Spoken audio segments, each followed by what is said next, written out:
d-batija tiegħu tkun bl-lider fuq il-Golgota meta huwa hemmhekk jgħidlu Alla tiegħi għaliex tlaqtni. Ġesu jesperjenza l-missier jabbandunaha li xu kienet isir id-dnub fuq is-salib. Imma Ġesu jibdel dan kollu meta huwa jintelaq fidejn il-missier u jgħidu missier fidejk jien nerħu ruħi. U hemmhekk qabel ma jmut jgħid kollox huwa mitmum. Mhux tab xejn illi l-Papa fil-ittra Salvifici Doloris numru 19 imur jgħidilna. Fis-salib ta' Kristu mela mhux biss il-fidwa isseħ bid-dbatija, iżda anke d-batija umana ġiet mifdija. Kull wieħed minna huwa msejjaħ li jkollu sehem minn dik id-dbatija li biha seħħet il-fidwa. Kull wieħed minna huwa msejjaħ li jaqsam f'dik id-dbatija li biha d-batija umana kollha ġiet mifdija. Minħabba li l-fidwa seħħet permezz ta' d-batija, Kristu qolla d-batija umana għal-livell tal-fidwa. Bekk kull bniedem fid-dbatija tiegħu jista' jkollu sehem fid-dbatija redentiva ta' Kristu. F'kelma waħda l-Papa tgħidilna li Ġesu lilna mhux biss salvana bid-dbatija, imma salva d-dbatija, ta' sen ġdid li d-dbatija u lilna fetħilna orizzonti ġodda kif nistgħu nifhmu naraw id-dbatija fil-ħajja tagħna. Patri Piju fl-esperjenza tiegħu jgħidilna Ġesu jagħżel ċerti erwieħ biex ikunu tiegħu u fost dawn mingħajr ma jistħoqlu għażel lili biex ngħinu fil-missjoni kbira tas-salvazzjoni tal-irwieħ. Iktar ma dawn l-irwieħ magħżula jsofru mingħajr ebda faraġġ, iktar inaqsu d-batijiet ta' Ġesu. Dan juri għaliex nixtieq li nsofri dejjem iżjed mingħajr faraġġ ta' xejn, hekk insib il-ferħ tas-sew. Din kienet ukoll l-esperjenza dik it-tifla ċkejkna Antonietta Meo meta l-Ġesu msallab tiktiblu Illum int mittalina biex tifdina mid-dnub, naf kemm int batita lija. Għażiż Ġesu, illum kont ma niflaħx, offrejdlek id-batija tiegħi kollha. Għażiż Ġesu, inwedek li d-batija kollha li inti tibgħat li noffriha lilek sabiex tkun kelma ċkikna ta' mħabba lik. Għażiż Ġesu. Ħuti dawn iż-żewġ hekk qaddisin għarfu tas-sew li d-batija tagħna maquda ma' d-batija ta' Ġesu għandha qawwa kbira kif esperjenzat Elizabeth fuq Marta Felix. Għaliex id-batija tagħna bil-grazzja tal-Mawmudija u bil-qawwa tal-Ewkaristija ma tibqax iktar tagħna, imma d-batija ssir ta' Ġesu. U għalhekk lilna d-batija ma tibqax xi ħaġa li talaqna fil-ħajja tagħna, imma d-batija lilna issir xi ħaġa li tiftaħna għal aktar imħabba. Issir qoti aktar perfetta, aħna nistgħu nħobbu dawk in-nies l-aktar eżistana permezz ta' d-batija tagħna maquda ħaġa waħda ma' Ġesu.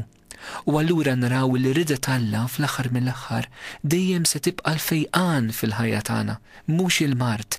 Il-mart id-batija l-mowt m'għandhomx l-aħħar kelma, għaliex Ġesu d-batija wkoll fejjaqa.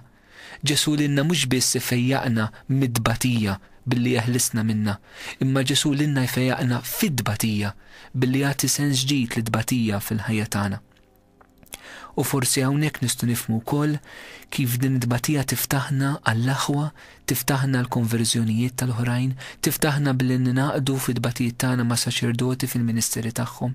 Dan kien l-appell tal-Anġlu li der li tliet rajja ġewwa Fatima. Meta lil Luċija mod partikolari jgħidilha itolbu ħafna. Il-qalb imqazza ta' Ġesu ta' Marija faslu pjan ta' ħnina għalikom. Offru l-ħin kollu, talbu sagrifiċċji l-aktar għoli. Kif ser nagħmlu sagrifiċċji staqsitu Luċija? L-Anġlu weġiba, għamlu sagrifiċċji minn kull ma tistgħu u offru lill-Alla bħala tpattija dnubiet li bihom huwa offis u bħala talb għall konverżjoni tal-midinbin. F'13 ta' Wissu tal-1917 il-Madonna tkompli ssaħħaħ dan il-messaġġ meta li tliet rajja tgħidilhom itolbu ħafna u għamlu sagrifiċċji għall-midinbin għax ħafna sejrin l-infern għax m'hemm ħadd li jagħmel sagrifiċċji u jitlob għalihom. San Piju wkoll jikkonferma din l-esperjenza meta jikteb jekk xi ħadd qed ibati fiżikament jew spiritwalment, x'nista' ma nagħmilx fil-preżenza tal-mulej biex narah meħlus minn dan it-tiġrib. Kieku stajt neħilsu minn tbatijietu, kont min jeddi nieħu fuq id-batija tiegħu kollha. U kieku l-mulej ħallini kont inċedi il-merti ta' dawn is-sofferenzi lilu. Ekku l-imħabba li ħarġet il-batija fetħitu għal problemi tal-oħrajn tant li ben anka dak l-isptar famuż. U jekk iridu eżempju konkret, hija Marija. Marija li taħt is-salib tibqa' wieqfa hija preżenti fid-dbatija ta' Ġesu, però tbati miegħu b'ċerta kompassjoni maquda ħaġa waħda miegħu. Għalhekk issa ħanisimgħu Poeżija sabiħa li kitbet Muna li anka tirrifletti id-duluri ta' Marija mejjuxa però b'ħaġa waħda maquda ma' Ġesu. Tiftakar dakinhar Qazza Marija bit-tarbija nfisqija kemm ħassejtek ferħana ma' Ġużeppi tħaffef lejn it-tempju ħerqana lill-Alla l-missier lil Ġesu mor tippreżentah. Iżda fejn qatt b'sart x'kellu x'jgħidlek ix-xwejjaħ profeta hekk kif jarah.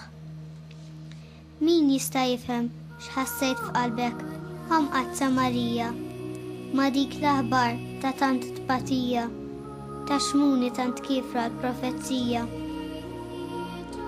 U dawk id-demat kemm huma mberkin li ġebnu minn għajnejk għal fuq wiċċ Ġesu bambin hekk kif fimt mill-liema tbatija kellha tgħaddi dik it-tarbija.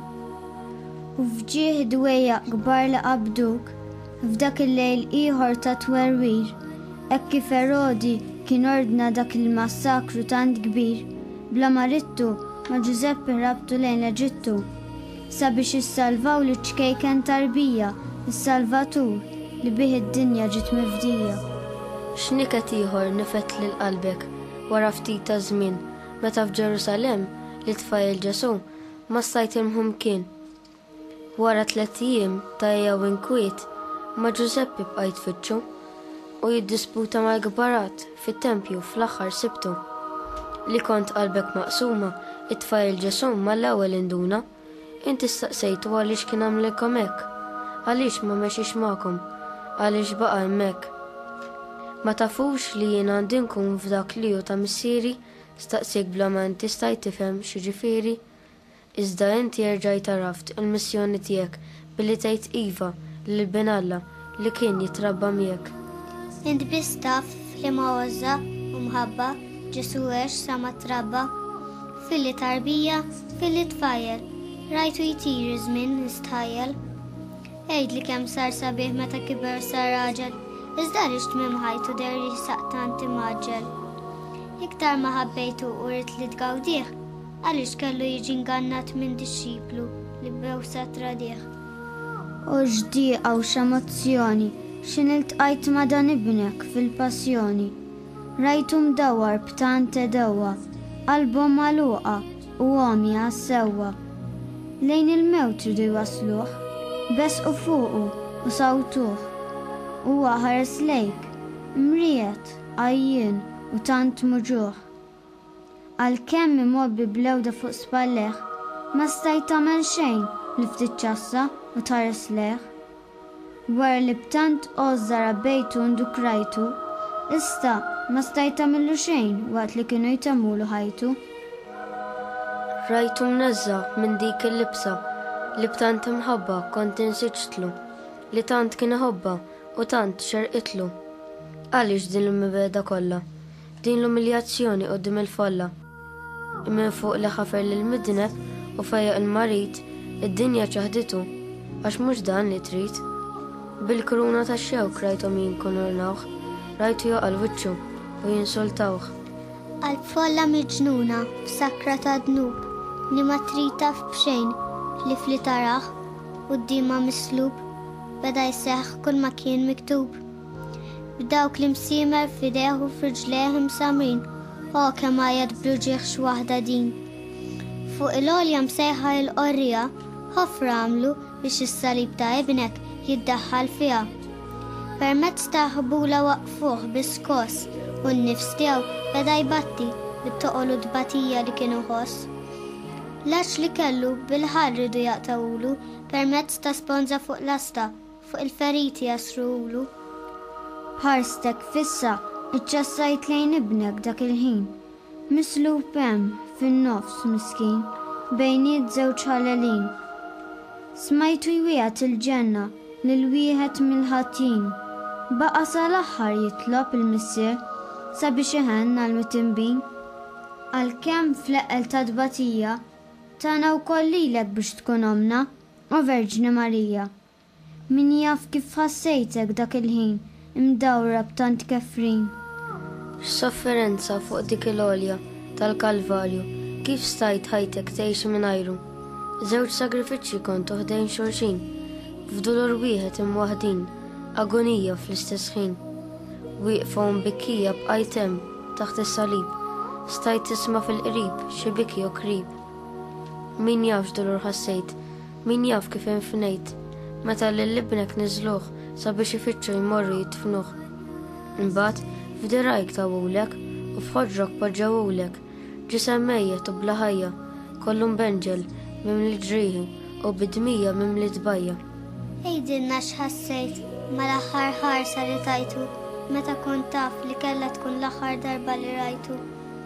Kif instamat ġablet il-qabar meta gerbuha, min jaf kif bqajt is-summata mwerra u mibluha.